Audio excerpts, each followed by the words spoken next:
অতিরিক্ত গরমে নওগাঁর হাসপাতালে বাড়ছে রোগীর সংখ্যা। ডায়রিয়া, জ্বর, সর্দি নিয়ে হাসপাতালে ভর্তি হওয়া বেশিরভাগই শিশু ও বৃদ্ধ। এ নিয়ে জানাতে নওগাঁ 250 শয্যা বিশিষ্ট জেনারেল হাসপাতাল থেকে যুক্ত হচ্ছেন আব্বাস আলী। আব্বাস, হাসপাতালে রোগীর চাপ কেমন দেখছেন? চিকিৎসা পেতে কোনো ভোগান্তি রয়েছে কিনা জানাবেন।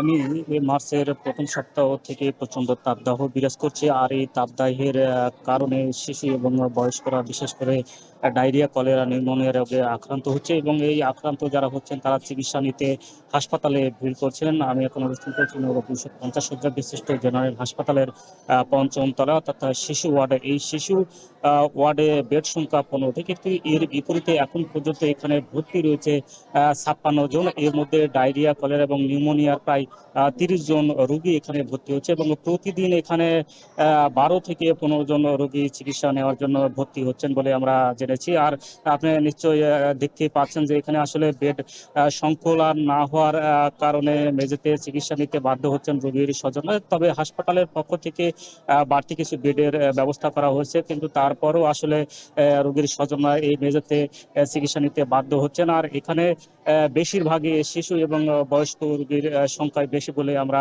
জেনেছি। আর এর কারণটা হচ্ছে যে প্রচন্ড তাপদাহের কারণে এটি হচ্ছে। আমরা দেখেছি যে দিনে তাপমাত্রা বেশি এবং রাতে কিছুটা শীত, হালকা ঠান্ডা পড়ছে, যার কারণেই অর্থাৎ আবহাওয়া পরিবর্তনজনিত কারণে এইসব রোগের সমস্যা হচ্ছে। আর হাসপাতাল সূত্রে আমরা যেমনটি জেনেছি যে এখানে আসলে কলেরা যে স্যালাইন কিছুটা স্বল্পতা রয়েছে, তারপরও অন্যান্য যে ওষুধগুলো রয়েছে সেগুলো হাসপাতাল থেকে সরবরাহ করা হচ্ছে এবং রোগীর স্বজনদের বাইরে থেকে এই কলেরা স্যালাইনগুলো কিনতে হচ্ছে। আর চিকিৎসক হঠাৎ করে এখানে রোগীর ভিড় বেড়ে যাওয়ার কারণে চিকিৎসক এবং নার্স যারা রয়েছেন তারা অনেকটাই হিমশিম খেতে হচ্ছে এই রোগীদের চিকিৎসা দিতে গিয়ে। আর হাসপাতাল কর্তৃপক্ষ বলছেন যে যেহেতু প্রচন্ড তাপদাহ চলছে, গরম চলছে, এই রোদের মধ্যে একান্ত প্রয়োজন ছাড়া আসলে বাইরে যাওয়ার দরকার নেই। যদিও প্রয়োজন হয় তাহলে ছাতা এবং রোদ চশমা ব্যবহারের পরামর্শ দেওয়া হচ্ছে। এছাড়া তরল জাতীয় যেসব খাবার রয়েছে সেগুলো